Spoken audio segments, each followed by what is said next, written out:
Hey everyone, I hope you're doing well and staying safe during this time. If you're new here, welcome to the channel. Like I said, thank you so much for checking me out. If you haven't done so, please make sure to hit that subscribe button just right below the video. Cool, thank you so much. I really do appreciate it. And if you're returning, welcome back. Thanks again for your support. I truly do appreciate having you here. Morocco's central bank is in discussions with the IMF and the World Bank about Bitcoin and crypto regulation. Again, what have we been talking about all this time, guys? You don't say. Right? The Grim Reaper taking out all these useless S-coins and meme coins out of the cryptosphere. The digital assets that will survive are what? The utility ones, right?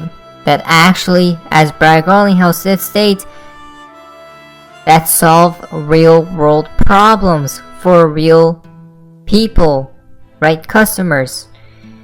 It's all there, guys. We see right here from Trade Boy Cardi. What is this? Coinbase, is this real? Look at this. Look at Coinbase, guys. This is insane.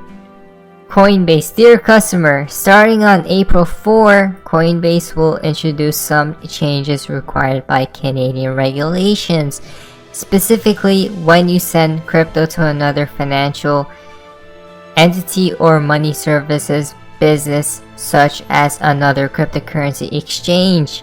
Well, you look at that, and the transaction is $1,000 CAD or more. We are legally required to ask you for your information about the recipient of that transaction, their name and address. So basically, guys, we see what's taking place right here. We see regulation start to come one by one, guys, right? As soon as one domino falls, what happens to the rest? It goes very quick and very fast, right? Again, we see where this space, where the cryptosphere is heading towards, right? Being regulated. Utility coins are going to 100% rise, right? Ashley suit out. Moon is definitely in fall. Now this is very interesting.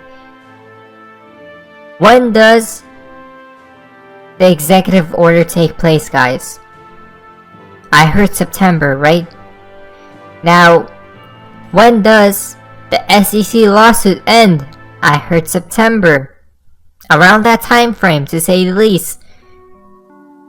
When does ISO 222 go live? Again, do we see what's happening here, guys? Listen to this video very carefully because it's very interesting. Along the lines of what DAI might say, which is that the world is all a stage. Yeah.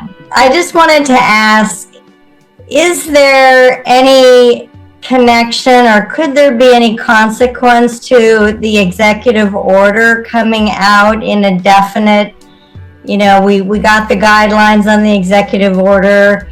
If something came out definite in terms of the executive order in crypto, could that be something that impacts this case?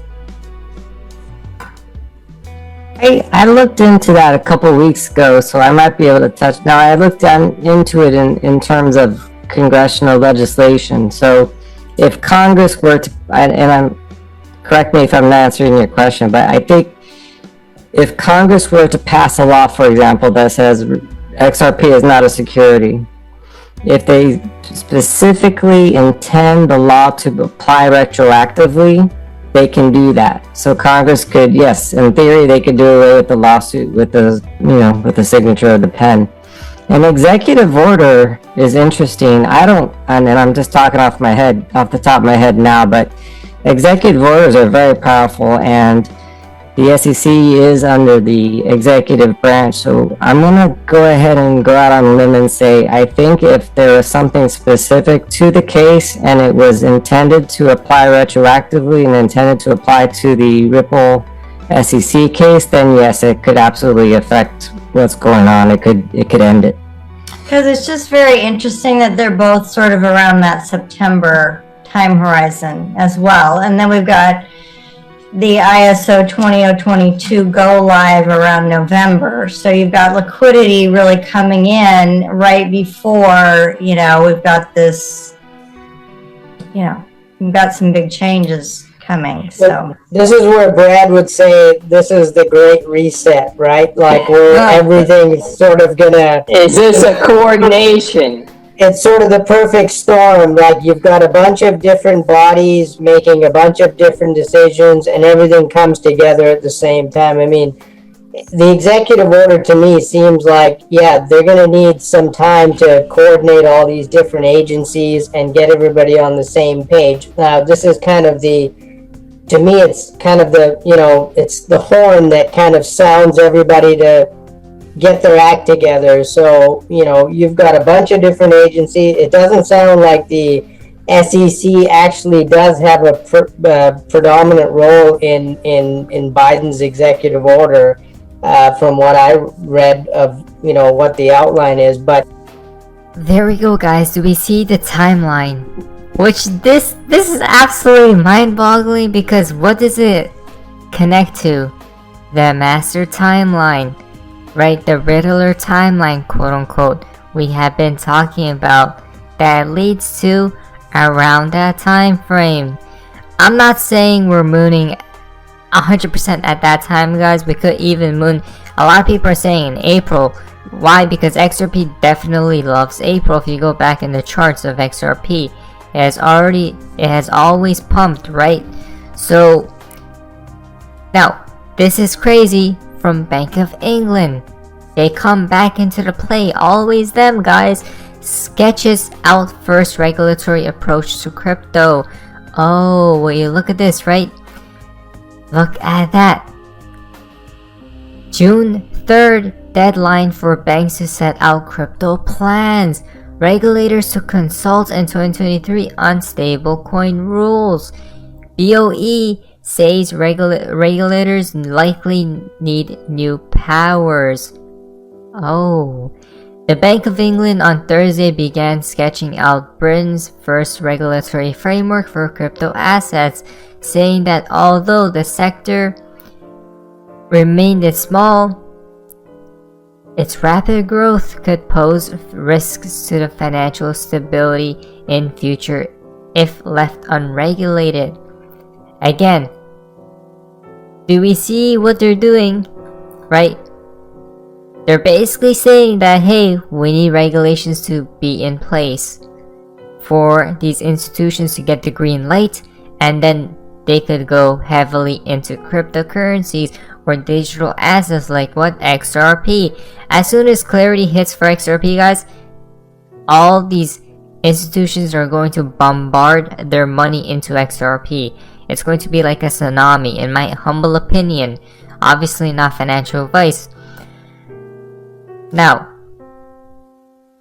while crypto assets are unlikely to provide a feasible way to circumvent sanctions at scale currently, the possibility of such behavior underscores the importance of ensuring innovation in crypto assets is accompanied by effective public policy frameworks to maintain broader trust and integrity in the financial system. Again, it's all about what, guys? You guys know. Where does it say it? Right here. Financial system. Right? We're in the outdated financial system as we speak today. SWIFT was when? SWIFT was created literally decades and decades and decades ago. Meaning, it's outdated technology. Right? Even Brad Garlinghouse, the Ripple people basically stated that, guys, it needs a change. There needs to be something new that changes it or replaces it or implements, right? They have to implement something new. So, the new financial system can finally be born. Until crypto assets are brought fully under the regulatory nets. Oh wow. The BOE is focusing on ensuring that risks from crypto are controlled in the banking sector. Again, guys, look at that. Fully 100% under the regulatory net, guys. Right, we told you that's what's going to take place. Crazy stuff. We see here from Cointelegraph. Look at this, guys. MIT adds the Bank of England to its stable of CBDC digital currency research partners. Right? The Bank of England will launch a year-long joint research project with MIT, which is already working with the Fed and Bank of Canada. About what? CBDCs. Where are they at? Up on the horizon. Do we see them? Right? They're marching ever so slowly, guys, before us. Now, a lot of talks about CBDCs, as we see right here, develop, right? All of those, they're researching. They have 100% already researched a long time ago, guys. But they just come out now, basically stating that. But look at this. This is very interesting. MIT is hardly alone in this field. However, about 60 countries are currently researching. Look at this. About 60 countries are currently researching CBDCs. Oh, right. Basically the world. I mean, more of them and more of them and more of them will be coming in as soon as this new financial system goes live. CBDCs, and there are about 15 pilot projects underway, including China's homegrown digital yuan. Australia, Malaysia, Singapore, and South Africa participated in the Bank of International Settlement, the BIS, perhaps. Isn't that interesting, huh? Innovation Hubs Project Dunbar. Nigeria and the Bahamas have already launched their CBDC, and Jamaica is expected to do so this quarter.